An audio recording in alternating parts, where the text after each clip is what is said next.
What is up? GoodMicWork back at you as promised with your post-Extreme Rules Monday Night Raw review for May 23rd, 2016. I gotta say, tonight was a very good show. It turns out that it was also a very controversial show, which I'll get into that in a minute.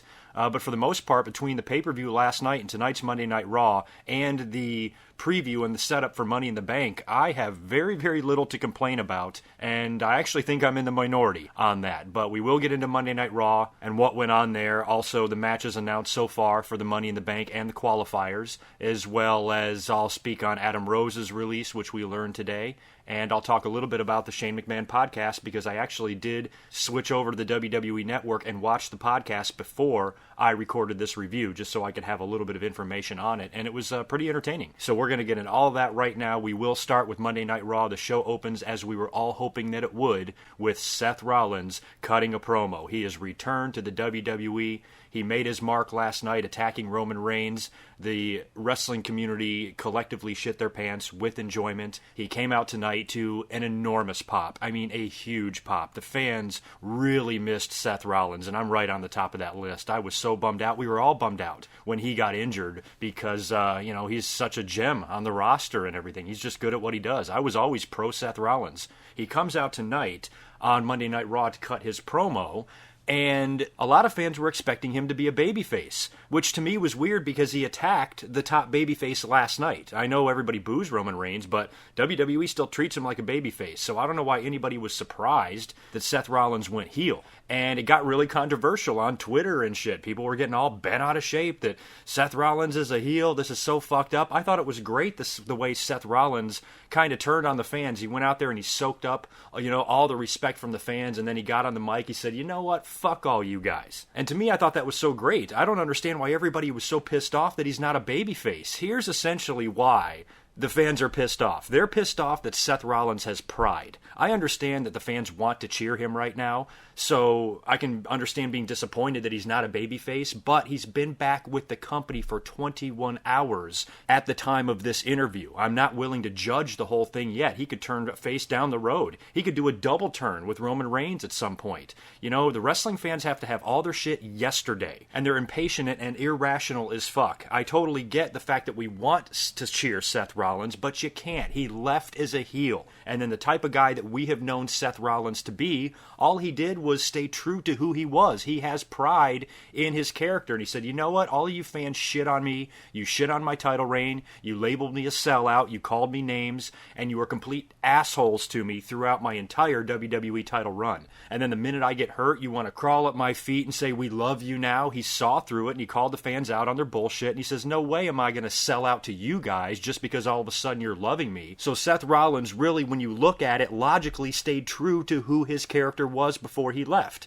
And to me, that was the right thing to do. It reminded me of when Triple H returned in 2002 after his quad injury, and he left as a dirty heel. He just got done running over Steve Austin like 6 months before this. The guy was an asshole. But I would have liked to see Triple H do the exact same thing. I think that was the wrong call to make. At least if you're going to have Triple H go babyface, have him turn babyface. He can't just show up and be one. And I think it was a mistake for the WWE to do that in 2002. 6 months after this, by the summer of that year, he was already a heel. At the time of his return, he was still married to a horrible person in Stephanie McMahon, who everybody hated, and they had to do that silly-ass angle to get out of it, where Stephanie pretended to be pregnant, and they had the wedding and all that. That was only done to separate Triple H, who was now a babyface, and the whole thing to me didn't make a whole lot of sense, so I thought it was nice to see Seth Rollins come back as a heel. Now, if they are going to turn him face in the future, fuck yeah, of course I'm on board with it. I would have no problem with that at all. I would welcome it, and I think Seth Rollins would do a great job as a face,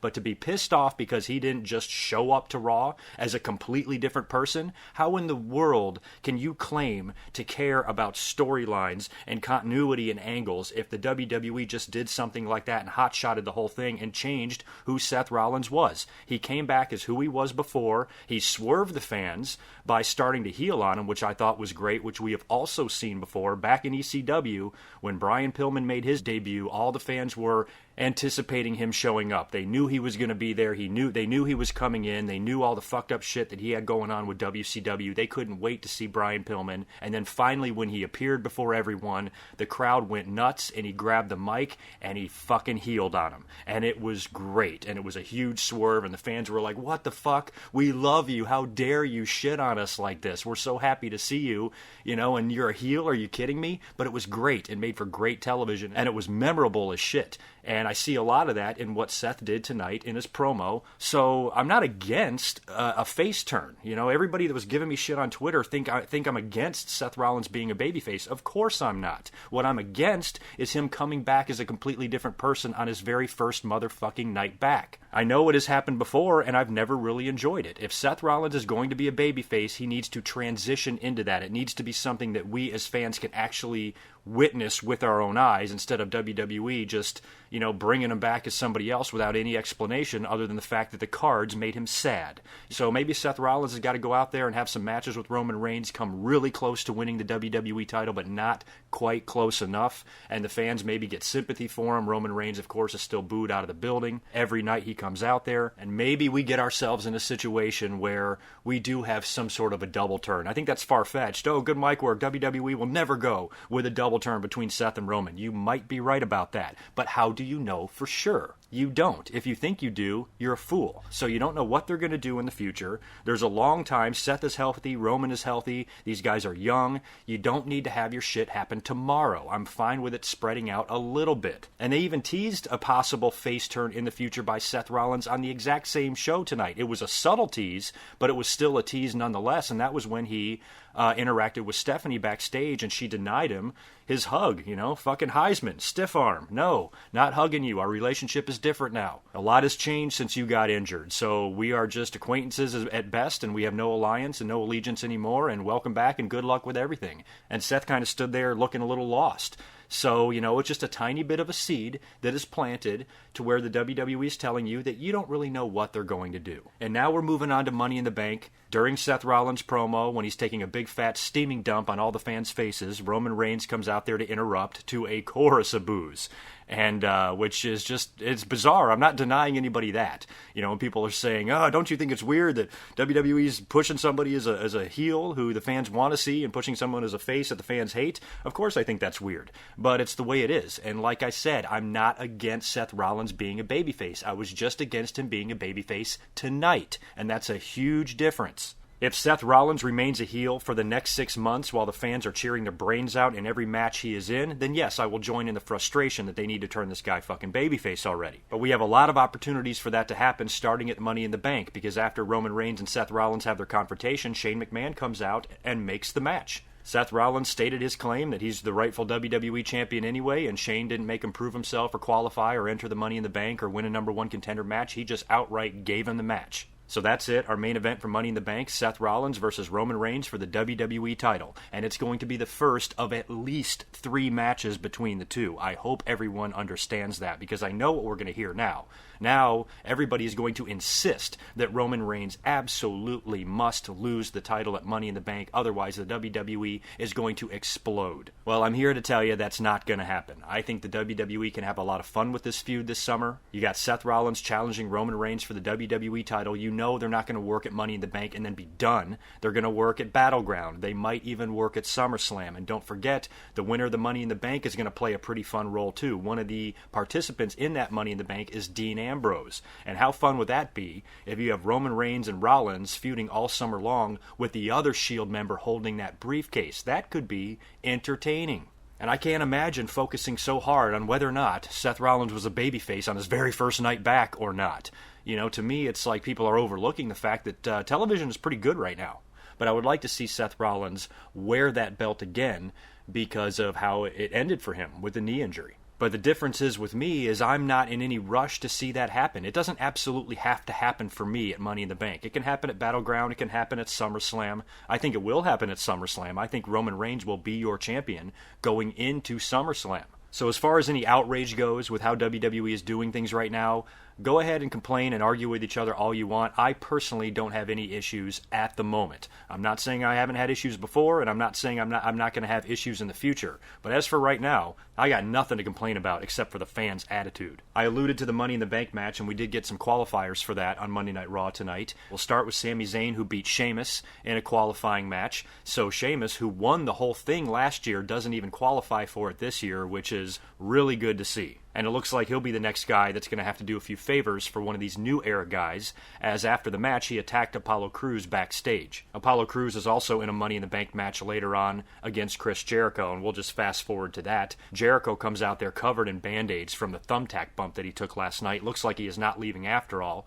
He'll be hanging around at least through the next pay-per-view because he ends up defeating Apollo Crews and qualifying for the Money in the Bank. I like what they did there because it was a nice bounce-back victory for Chris Jericho, and they softened Apollo Crews up first, so Jericho is not coming out there and beating this newcomer that they're trying to push. So it doesn't hurt Crews any, and it gives Jericho a redeeming victory, and now he's in the Money in the Bank doing something significant again. And of course, Apollo Crews can now be free to start his feud with Sheamus, and you know that Apollo Crews is going to be defeating Sheamus probably in the long run. And to me, that's good. I mean, who likes Sheamus, right? I completely missed the finish of the New Day and the Social Outcasts, but New Day came out there cutting a promo. They brought out a birthday cake, and they ended up smashing it in the face of Heath Slater on the outside of the ring, and New Day was just being New Day. Incidentally, Adam Rose was released today by the WWE. You kind of saw that coming. He had the wellness policy violation, which was a little shady, and then he had the domestic incident with his wife, and then today they just outright released him, and I have no problem with that at all. Not going to complain about that. Adam Rose should have had his shit together. You know, if he is going to be on some sort of a medication or if he's prescribed stuff that is against the wellness policy, he needed to be more careful how he took it. And don't get yourself in situations with your wife where the cops are going to be called because you know that's going to fuck your career. Get your act together. He didn't have his together, and he's gone. Goodbye. We've been getting those Bob Backlund and Darren Young promos as well. Make Darren great again. I don't know what the fuck to make of these. Bob Backlund's completely insane. Poor Darren is stuck with this. I think this is just something they're going to do since it's an election year, and it's going to be kind of a spoof off that, and it's stupid. And unfortunately, it's probably not going to last because, you know, what's the use of this after November? So who knows when and if Darren Young will even debut in the ring, and if he does, I'm wondering if Backlund will be at ringside. Can Backlund even be trusted to be out there live on Raw? The guy's off his rocker. Big Cass was back again tonight in full beast mode as usual, and the Dudley Boys are becoming Cass's personal bitches. And you knew when he came out there, I'm like, well, he's going to be doing something with the Dudley Boys, and he's probably going to kick both of their asses, which he did. And it was a one-on-one match with Bubba Ray Dudley, but not before Enzo returned. And the fans could kind of smell that. You kind of had a feeling. Cass came out there and just welcomed him back. Enzo got on the mic and did all his great shit. Talked about his concussion a little bit. I guess he's probably not cleared to get back in the ring yet. Although he did take a bump. He took a shot from behind from Devon. So I don't know when he can actually get back in the ring. It might be a little bit longer, but he's back, and the fans are happy to have him back. He's a complete spazoid lunatic, and he scares the shit out of me, but I like him, and the fans like him, and it was nice to see him back. So welcome back, Enzo. You scared the shit out of us last month at Payback. One of the highlights of tonight's Monday Night Raw was an amazing promo and segment involving Charlotte and Ric Flair and Dana Brooke. Charlotte was going to have her big celebration because she retained the title, I guess, last night at Extreme Rules, and I kind of had a feeling that if it was going to be some sort of a celebration, that somebody was going to crash the party. Either Charlotte's next contender or maybe somebody from NXT like Bayley, who's been rumored to come up to the main roster at some point. So I'm kind of thinking it's going to be something like that, and even though I've been expecting Charlotte to break away from Ric Flair, I kind of wasn't seeing it coming until Charlotte started talking. And the minute that Ric Flair started cutting the promo and talking about how proud he was of Charlotte, it clicked in my brain. I'm like, oh fuck, she's going to turn on him. It's almost inevitable. So she gets on the mic and says, "Thank you, Dad," and then goes on to cut one of the most brutal and most uncomfortable promos I've ever seen, but in a good way. I mean, Charlotte, man, I've been singing her praises a lot lately, but you talk about really displaying some emotion. That was almost hard to watch. I mean, I don't know why the Flairs can do this. I don't know if I could do this with a family member, even if you completely agree to it and backstage you say, okay, let's go out there and try to make this really emotional. Let's try to think about as much sad things as possible. I want to legitimately cry out there. I want to make you cry. Ric Flair's probably telling his daughter, hit me with your best shot. Say the most horrible things you can possibly think of to say to me. It's going to make for great TV. I don't know how people can do that, but Charlotte and Ric tonight, man, they made it convincing as hell. I mean, Rick is not really a good promo in today's day and age, and he was kind of all botchy when he was talking about Charlotte, but when Charlotte got on the mic and started laying into him, I mean, he was legitimately crying, and it was weird. I was just hoping that they didn't mention Reed Flair. I think they already ruined one promo by doing that, and Charlotte was being so amazing on the mic. And I think on Twitter I called her cuntastic because, you talk about being an evil bitch. She does it, I think, just as well as Stephanie McMahon. I was impressed, and I really wasn't offended by the promo. I mean, the Flairs, they had to agree to this. WWE, I know they can be assholes sometimes. I know they can be really shitty, but they would never in a million years force Charlotte and Ric Flair to do this. Triple H would never let that happen in a million years. So Charlotte and Ric Flair must have wanted to do this. You knew they had to split up at some point eventually. You knew that was going to happen. So the fact that they got so personal, the fact that Charlotte, was so believable on the mic with what she was saying, I just thought it was great. It felt real. During the Attitude Era, they used to do shit like this all the time. This was a situation where I thought it was definitely personal, definitely awkward, uncomfortable, controversial, but didn't really cross the line the way they did when they brought up Reed, a year ago or whenever that was. That was pretty fucking intense, to say the least. I'm still not a big fan of the alliance with Dana Brooke. I mean, is she stupid or something? She's already seen the way Charlotte's treated previous friends of hers, like when she was in PCB, and she just saw what she did to her own father. Does she think for 1 second that Charlotte gives a fuck about her? And we know this angle was thrown together because Emma got hurt, so they just put Dana Brooke with Charlotte, but I don't think they thought it through. Dana Brooke has no business even being with her. I mentioned Dean Ambrose being in the Money in the Bank match earlier on. That's because he beat Dolph Ziggler in a qualifying match, beat him clean with the Dirty Deeds finisher. Dolph Ziggler is still not done with Baron Corbin. They had a confrontation backstage, so these guys aren't done yet, so I guess we're getting one more match. Before the main event, they announced something that was kind of scary. It looks like they're not wasting any time in getting Kalisto's rematch with Rusev for the United States title out of the way. They have advertised this match for SmackDown, which means Rusev will be feud ready and feud available come Monday night when John Cena returns. So, oh man, we'll cross that bridge when we get to it, but so far I'm getting a little worried for Ruru next Monday night. Time for the main event now, the final Money in the Bank qualifying match between AJ Styles and Kevin Owens, which I liked that Kevin Owens was in the main event. Kevin Owens picked his ring name for two reasons. Number one, because of his son, and number two, because of Owen Hart. He's told the story where he's actually named his son after Owen Hart. And so he took the last name Owens for his gimmick in WWE when they wouldn't let him be Kevin Steen. And today, of course, is the 17-year anniversary of when Owen Hart died at Over the Edge. And to me, it just amazes me it's been that long. And I think about Owen every day. And you guys all know how I feel about the Hart family and Owen Hart. But I at least wanted to mention something about him in this commentary before it was over.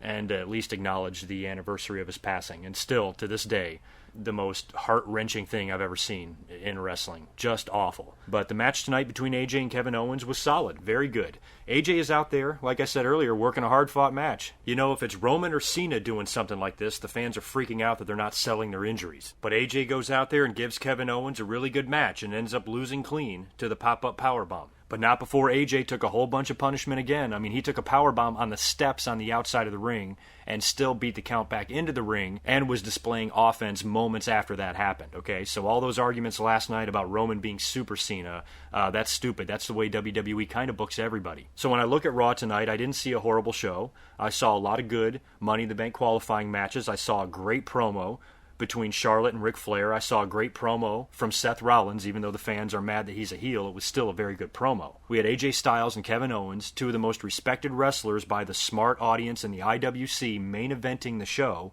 with a clean finish with no bullshit or shenanigans. We have a whole bunch of unanswered questions regarding the club as well, because I didn't mention that Lou Gallows and Carl Anderson came out there when AJ Styles cut a promo before the match talking about Roman Reigns and the respect he has for him, but at the same time how he should have been WWE Champion. He had the match won on a couple of occasions, and if it weren't for the Usos and Gallows and Anderson, he would be WWE Champion, and he has a point. That was another thing that blew my mind last night, is the way all the fans were so upset about the way AJ Styles lost. They weren't mad about the way he lost. They were just mad that he lost. He beat the hell out of Roman Reigns every bit as much as Roman beat the hell out of him. And Roman Reigns came very close to losing a couple of times too, and AJ had him pinned. And that prompts Anderson and Gallows to come out there and say, look, dude, we're your friends. We came out there to help you. How dare you say that if it weren't for us, you'd be WWE Champion right now? So the Bullet Club, or the club, kind of split up, but it was a lame split. And I thought for sure we were going to see them later on. I thought for sure they would go to the back, stew about it for a little while, and then come out and cost AJ Styles the match and kick his ass. And then we would get a run-in by someone. Maybe Roman Reigns would come out there and save AJ Styles, and then Seth Rollins would come out there and nail Roman with another pedigree and hold the belt up in the air again. Or maybe we would finally get the debut of Finn Balor, because he has Bullet Club ties, and they've been talking about doing the Balor Club and all this shit. So I thought maybe Finn Balor could debut tonight, but we didn't see that either. And with WWE showing the split between Stephanie McMahon and Seth Rollins and Gallows and Anderson and AJ, Seth Rollins is left needing a family, and Gallows and Anderson are left needing somebody to protect. So maybe we could see a whole new version of the Bullet Club with Seth Rollins being in charge. AJ Styles could still get his rematch with Roman Reigns for the WWE title in the future as well. So if you ask me, Raw could have been a lot worse, and I think fans could lighten up. I'm perfectly happy with what I'm seeing for the moment. We'll see how the next Monday Night Raw goes. I have a feeling next week on Memorial Day might be a little bit lame, especially since John Cena is returning, and depending on what he actually does on the show, could have a big effect on whether or not that show is good or not. But at least for right now, for the last 2 nights in professional wrestling, I have been extremely pleased. I will briefly mention the Shane McMahon podcast, which I did take a little bit of a look at. It was pretty good. I liked it. And Shane told some really good stories of his childhood and some of his interactions with legends over the years.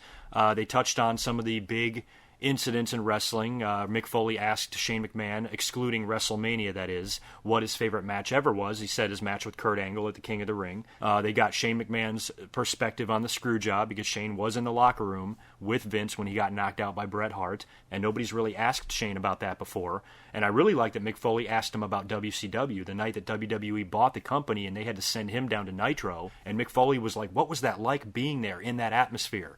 So I really enjoyed hearing Shane's stories about that. He talked a lot about his kids and his relationship with Stephanie McMahon and Vince McMahon and Triple H and The Undertaker and a lot of other people in the wrestling business, and it was a enjoyable interview to watch, I think. If you haven't seen it, go on the WWE Network and check it out. Definitely worth a listen, and I think Mick Foley did a pretty good job filling the shoes of Stone Cold Steve Austin for one night. So that is it for me. I am out of here. Leave me all of your thoughts on Monday Night Raw. I know a lot of you are not going to be shy because of the Seth Rollins controversy, quote-unquote. But when you look at my arguments and why I think it was okay that he came back on this night as a heel, I think I have a point, and I think I'm right.